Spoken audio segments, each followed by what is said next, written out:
I've been bobber fishing my whole life on Mille Lacs, and one thing that I've changed since I started fishing the weeds with my buddy Max is made my equipment a little heavier. So generally I'd use a medium fast action rod, and when you're fishing out, say on the mud or the gravel, you like to reel down on fish, get your line tight, and have a nice flex to your rod to battle that fish. But when you come into the jungle in these bays on Lake Mille Lacs and you have heavy cabbage like we do here in the summertime, it takes a little bit more of a serious setup to get these fish up and out of the cabbage, especially the bigger ones. So I'm using a 7'2" medium extra fast. This one's a Fenwick World Class, which is just kind of my favorite lineup of rods.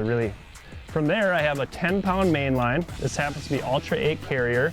And then I go down to an 8-pound leader. So usually it's a stealth thing out on the mud flats where I'll even use as little as a 4-pound leader. But in the jungle here, I go to an 8-pound leader, so I just have a little bit more confidence that I can horse one of these fish when I need to get it up out of the weeds. From there, it's pretty simple.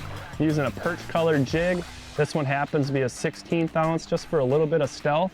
And on top of that is a 1/8 ounce egg sinker. So real simple setup, about as basic as it gets. But of course, we're doing it a little bit cooler, sniping these fish individually. So when you go to the weeds, beef up your setup a little bit and you'll be happy with landing almost every fish that you hook. Thanks for watching. Hit the subscribe button and click on the bell to stay up to date with the latest tips and techniques to help you get the next bite.